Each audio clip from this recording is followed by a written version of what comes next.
Alright, I have another draft game of Netrunner here. So I'm playing as runner, playing the mask. And we have Brian here on the left, Brian here on the right, but Brian here on the left is playing Corp. And so yeah, I got Special Org, got my Gordian Blade, I have Notoriety in hand. I have one of Notoriety, I just kind of put that in there because basically because it's I figured it'd be a fun card to play with. I think it's more fun than Wall. Yeah. I don't know if it was too successful, but just one of those picks where I didn't really have a better card to put in for this slot, and that maybe would have resulted in a fun play. Maybe I could win a game with that. Especially with only having to score 6 agenda points in draft. Notoriety's 1 point is a lot more important. And yeah, so draft format, for people that don't know, you have a 30-card deck. You can go up to 34 cards as Corp, I guess. And you could include any number of cards in the deck. So you could have 6 hedge funds if you manage to draft that many. Probably be hard to do. And influence is completely irrelevant. You can have any amount of outside influence. If you can do that, then all the power. Because it's you're playing as a neutral corporate runner, basically. So you might notice I have a new microphone for this channel, so I hope this sounds a little better than usual. But I probably still need to tweak it, so please give me feedback on how it sounds, how it compares to the old mic. So this mulligan, I have a sure gamble in hand, so no matter what else is going on, it's looking good already. I didn't quite see the other cards. And it looks like the Corp here, has a June bug off the start, has, I think that's a Hokusai, and a false lead and a couple ice, I believe. So he doesn't have much of an econ, but he does have ice, which might be enough to keep me out.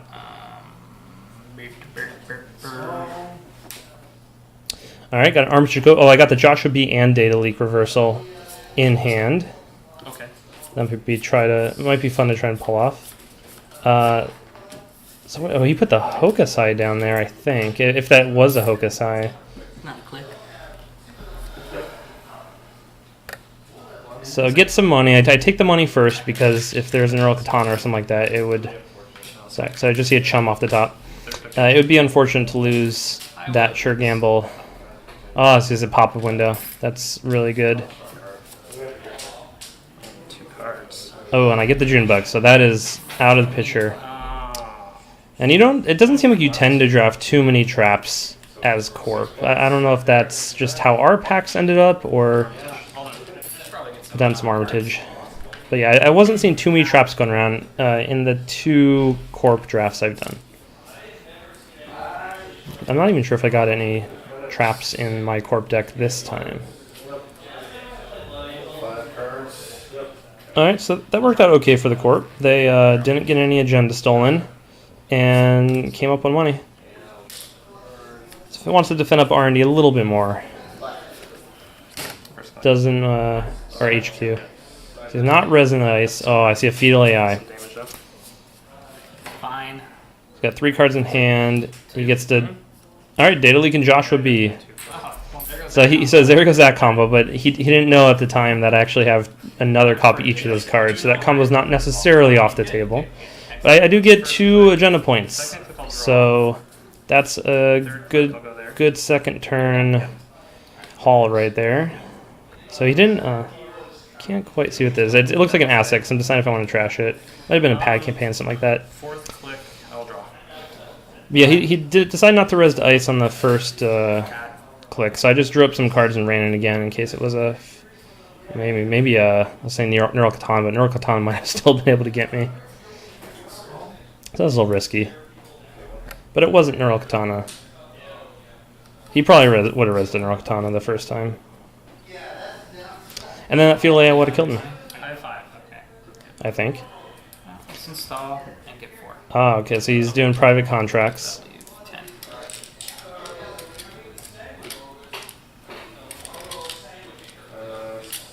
You'll get, well, you get 1, right? Because it costs 3 to res.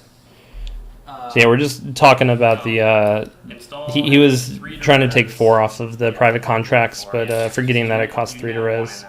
So just discussing the details of that. Got it sorted out. Okay, first click on the draw. Ah, so there's the other Joshua B. Second and third click, I'm going to take money.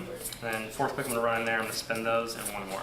So I just kill off the private contracts because I don't want him spend his whole next turn taking 6 money off of that.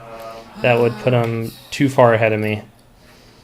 And then at that point, it's almost not worth trashing it. So I wanted to trash it while it still had enough money on there. I played a lot with private contracts for about the past 3 months. So I know how strong it could be. It doesn't really net you that many credits, but what it does give you is the flexibility of taking them when you want them. And it also can provide a big swing when the runner trashes it. So now it looks like he has a remote with Hokusai Grid and something else. And it's risky for me to run there. Still not resin. It looks like an ice wall. Second click. Oh, that's perfect. Yeah, and I did see that chum, so should have known that was there. But, you know, it's still good to get him to res it. Make sure it's actually the chum. Yeah, that remote is way too risky to run, because if that is a Neural Katana, then I lose a bunch of cards and I can't afford to go in. So I won't have enough cards left for Hokusai Grid and possibly other Feudal AIs. So yeah, this is definitely looking like a Jinteki deck so far. Seeing a Feudal AI. Oh, and he gets Melange. That's so bad. Now he can afford to res all that ice. Yeah, you see the Feudal AI, a chum. Okay. I'm not sure if I've seen any other Jinteki. Oh, well, I haven't seen yet, but there is that Hokusai Grid there. So yeah, get him the res wall stack, spend some money he just mined. But I really don't want him to use that Melange again. Second click. So I think I'm going to go get something to go break that wall of static. Second click. Is this test run? Oh shit. Just assign how I want to deal with it. And I get to install this program for free. Test run lets you install program for free, but then it goes back on top of the deck at the end of the turn. So I have the Morning Star there, which is a pretty good barrier breaker. It'll do the job. It's a little bit overkill, but so I'll be able to get through that wall static for 1 money. I'll have 1 money left to trash that Melange, assuming he doesn't res something like an Ash or whatever. 2 clicks left. What upgrade do we have there? So this is where I was trying to figure out what upgrade was there. And like I said in a previous video, the only upgrades I really remembered seeing in the draft were Hokusai Grid Third click. I'm gonna run and the Bernice Mai that I ended up drafting. So I get through, and he does res the Hokusai. So damage. that's, you know, unfortunate, take a damage, but it's totally worth it to get rid of that Melange. So now the combo is definitely off the table. I will pay 1 to that. I think I have 1 click left. 1 click left. Probably draw a card is the best bet here. Run there. Oh, I risk it with an R&D run. So oh, I get lucky, get the Beal. Yeah, that was really risky. If I hit a snare, could have been in some trouble. Especially as this is looking like a Jinteki deck. Oh, he has dedicated response team. I got 3. So he just takes 3 money. Kind of waiting for something. It looks like he's probably waiting for some more ice. All right, so he just wasn't able to afford that to res at this whole time, and he managed to get up to enough to prevent me from getting in. But I'm pretty happy with that trade. I have the ability to get some more money. Third click, I'll draw. Oh, I draw the Morning Star, but unfortunately it's no good against Hadrian's Wall. Morning Star is 5 strength, and it cannot be boosted. And Hadrian's a 7, and Hadrian's can be boosted by advancing it. So Morning Star is not really a viable breaker for Hadrian's Wall. And it's pretty expensive for Crypsis as well. Just draw, take money at my turn. So R&D Draw. may be off of the table. So I think I miscounted. Definitely ran here. First click run, you're right.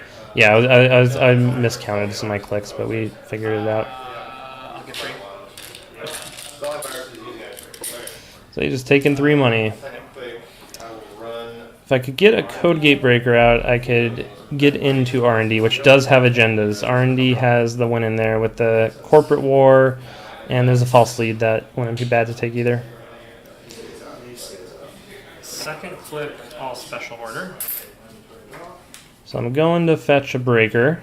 I am running low on money though. Crypsis. Oh shit. I do have the other econ cards in the deck.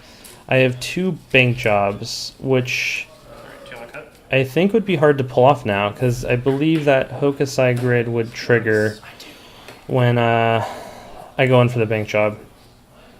And it would be pretty expensive to get through that wall of static with Crypsis, be 4 to get through.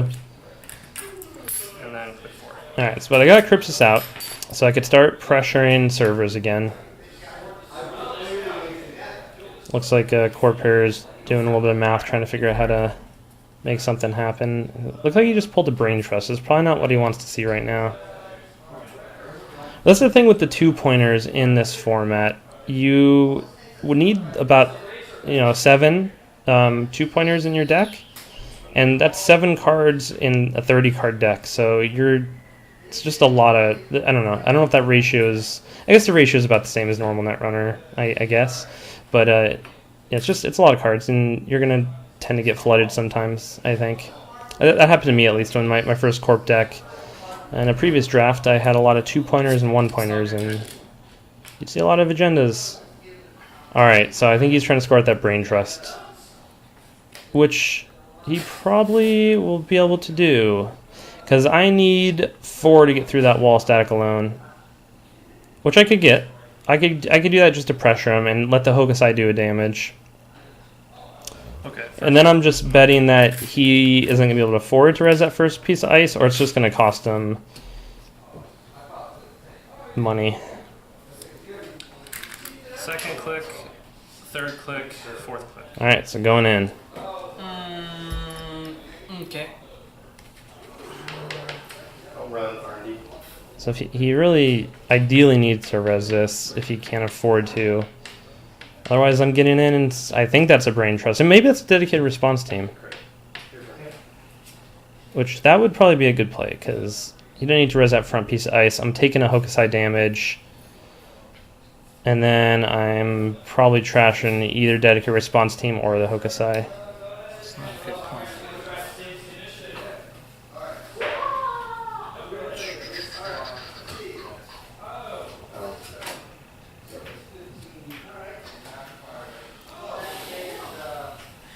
Okay. So this is, he might be a... Res for 1. Okay, so he does res the Draco. Okay, no strength raising. Strength rating. I was trying to figure out if he's trying to make it look like a snare or something like that. No, he's just trying to keep me out. So if that is the brain trust, which I believe it is, then he's not going to be able to score it next turn. This is pretty expensive for me. So I could prevent the tag. Oh, and if that was the dedicated response team, that'd be pretty clever, because I think it takes 2 to res the dedicated response team, and then if I do take the tag, then... I'll break it. Alright, so I decided just to break it, Static to break it. and I... Raise, and I'll res this guy for 2. Yeah, so that was perfect. That was the dedicated response team. I'm not going to res him for 2. Because you didn't actually... But he thought I took the tag, so he decided not to actually res the dedicated response team. Yeah. But I do take the damage no matter what. You would have had to res it before. Yeah, so he made a little bit of a mistake, because I don't think I'd actually completely gone through the wall of static yet, and he kind of resed it a little early. Well, no, you But could, so I could take a tag I was and going to go through the wall of static, so I just before that. paid through as if I was. Yeah, so it was a little bit weird. So if you want to... I'm out of money. Yeah, that's spent it all. Okay. Alright, so that's finished. Yes. Yeah, when you'd want to res the dedicated response team is there's a window after the runner commits to keep going in, and then they say yes, I'm gonna access, and then you can res it, and then the effect would happen. But in that case, he didn't want to res it because I didn't have a tag. That was a good trap. I blew the Crypsis on that too, so now he could put down the brain trust and score it out next turn. There's probably nothing I could do about that. First click, I'll draw. Second click, I will draw. 61. Hold on. Okay. Not even sure what I was looking for there. Just some more money. I think maybe another Armitage I might have. Is that a Ghost Branch or a Sand? I couldn't quite tell. Ghost Branch would make more sense with the dedicated response team. Scores out of Brain Trust. So we're both broke. The difference being is that he has cards on the table that actually defend his servers, and I don't have cards that get into servers. So that's the small difference. But I did just draw a Parasite to kill the pop-up window, which negates the Chum. The Chum's not doing anything. Now I free untreat R&D. And he does have, I think, 2 agendas in there out of 5 cards. Oh, and I get the Corporate War. So my board state was looking pretty poor right there, but luckily I drew the Parasite, which is just the card I needed to get in HQ. And the earlier game I was pressuring his servers enough where he wasn't able to score something out, so the agendas... He had a Scorched Earth too. Yeah, that was a nasty deck you built there. There's some bank jobs. Sneak Door, yeah, that would have been great too. So it ended up working out. That was sort of an interesting end. I didn't know. I kind of forgot what happened in this game now that I'm commentating it. I wasn't quite sure if I was going to be able to pull that out because it was not looking good there after losing the Crypsis, but it worked out.